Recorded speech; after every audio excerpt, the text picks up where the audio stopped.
We're about to unearth the truth behind Jamaican-born Andreen McDonald's final moments as her life was viciously taken by her Jamaican husband who brought her to the United States and she became a successful multimillionaire business owner. Hi again and welcome. This is Links 007 TV Let's Talk and we're about to discuss this on the program. If it's the first time you're watching, please remember to like, share, subscribe to the channel, click that notification bell and click on all so you're always updated with our latest report. We'll be right back after this short break with the full details.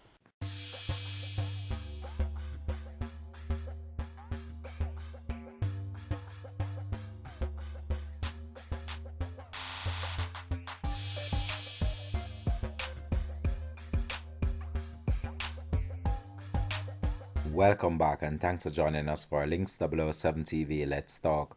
This is the place where we discuss issues of national importance, global importance, or the situation that are buzzing in the news. The gruesome and tragic end to Andreen McDonald is still edged on the hearts and minds of her family, as they are still trying to come to terms with what transpired to this beautiful, young and smart female. For the most part, Andreen seemed as if she was having a happy marriage, married to a high-ranked military official, having a daughter and also bearing a successful business behind her name. But all this was about to change when she disappeared without a trace, which have left her family shattered based on the circumstances surrounding her death.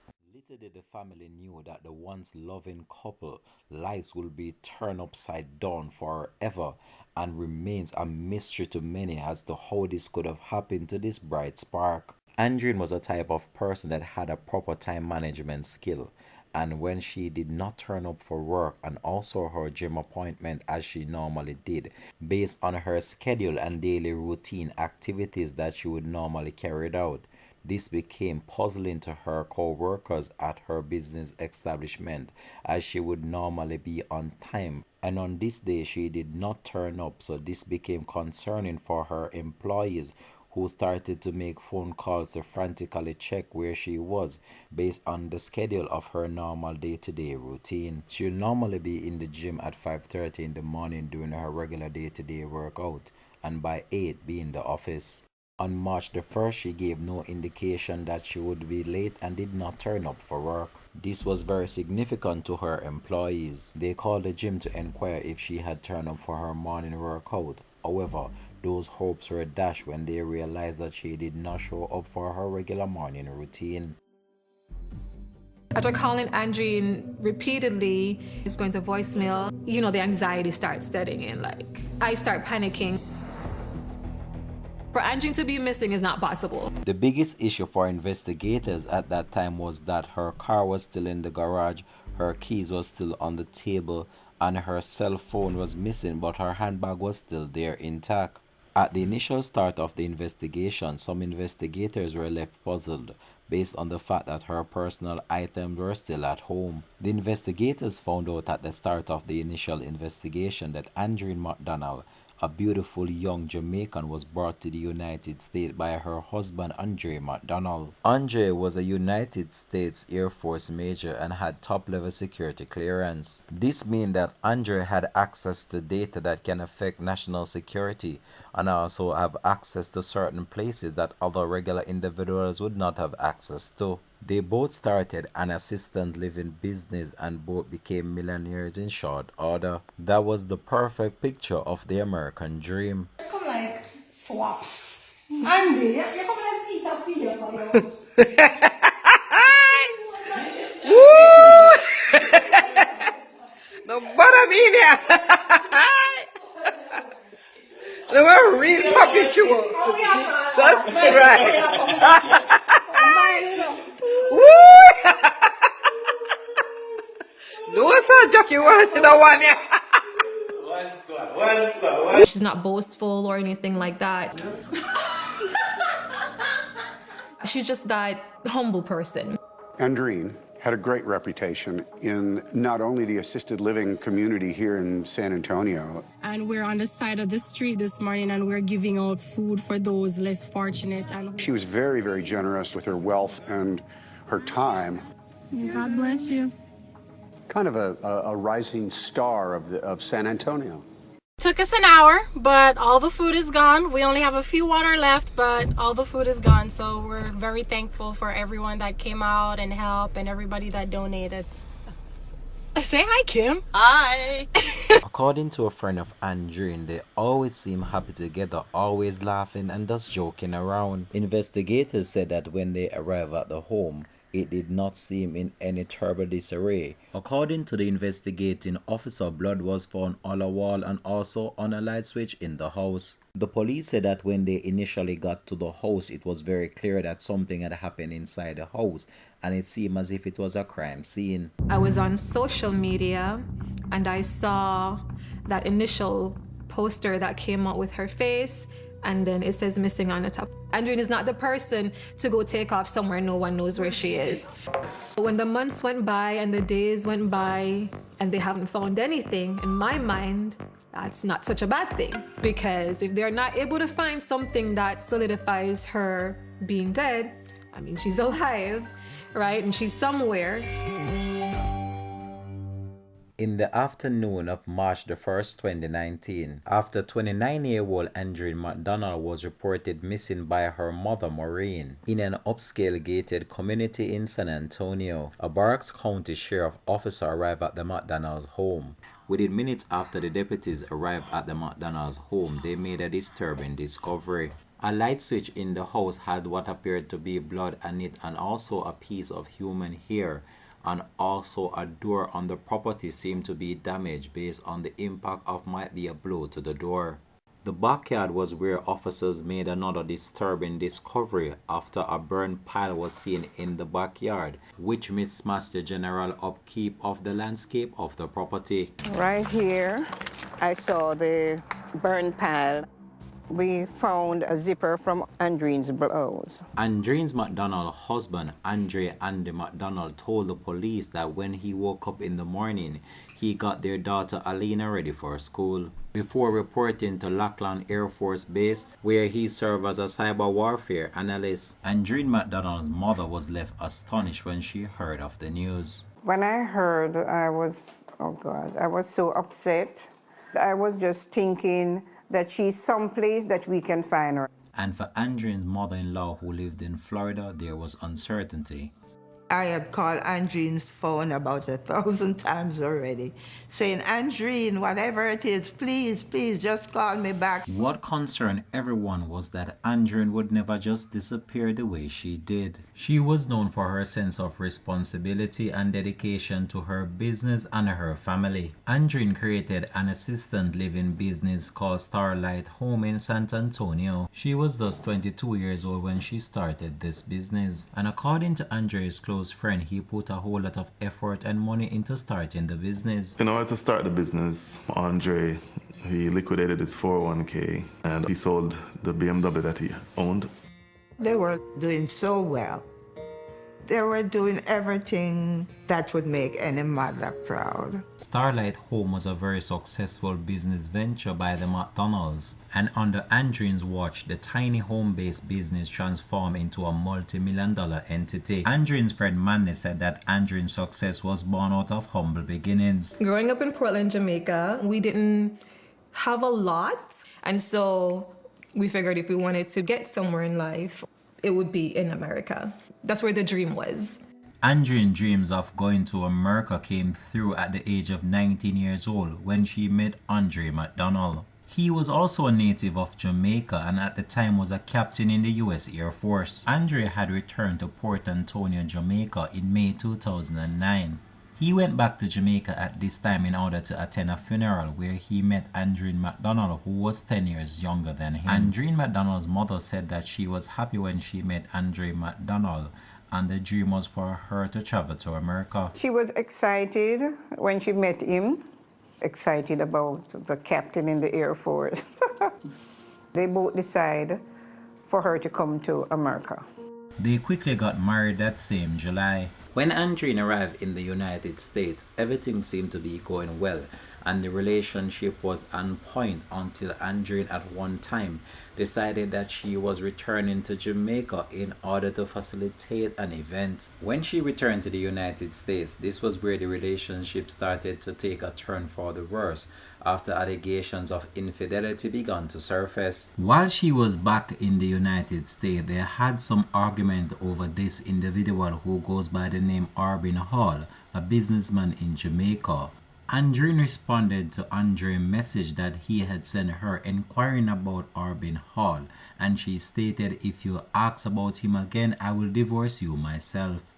This, the investigators believe, got Andreen McDonald really enraged. In responding to Andreen McDonald's text, Andre wrote, "I don't care if we get a divorce. You brought Arbin into our life." It was later revealed by investigators that this person seen in the picture was Andreen McDonald's ex-boyfriend and potentially current lover. According to investigators, Arbin dated Andreen when she was a teen. Andreen's best friend said that she rekindled the relationship with Arbin in 2017 during one of her philanthropic trips to Jamaica. Arbin has always been that first love. It wasn't something Andreen got over emotionally.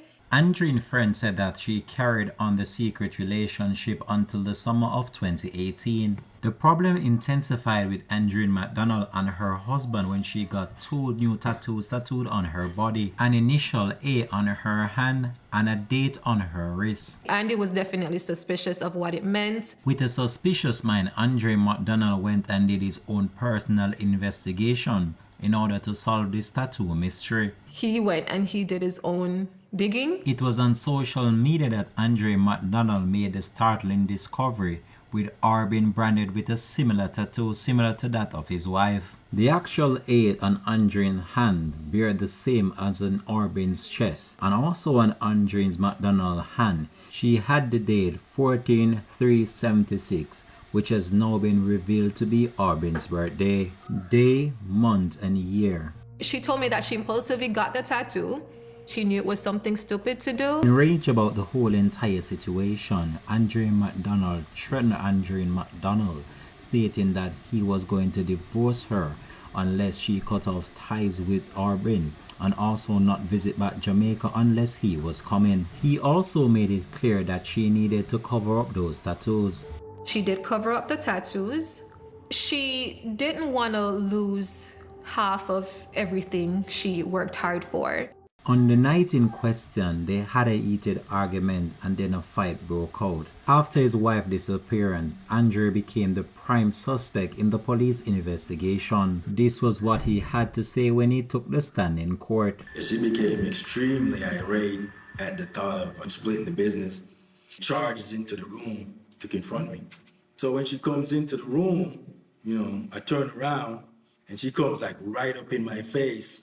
So at that moment, she spits in my face. So at that point, I grabbed her, because she's like right in front of me, so I grabbed her head.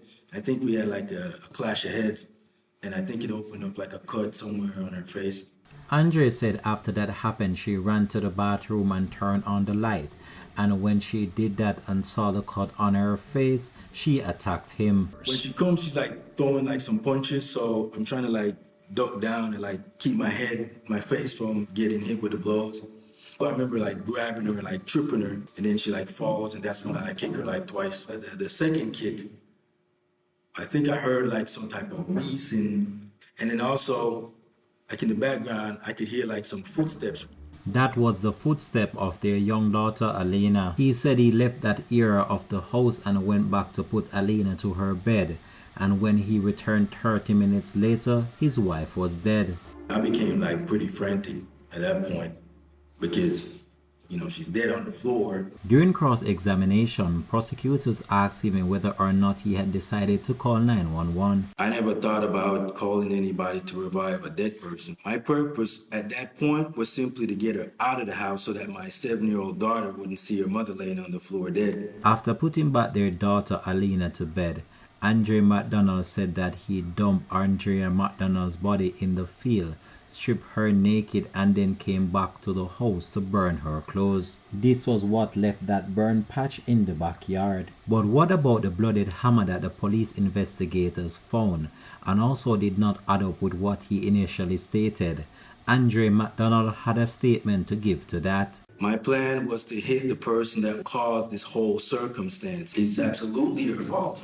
Mr. McDonald, while in court, detailed how he threw gas on the body and then set it afire. I poured it on her and then I used the lighter and set it on fire. Mr. McDonald said that when the fire subsided, that was when he attacked his wife's corpse with the hammer. I hit her in the face, the neck, and I just hit her again as I was walking away.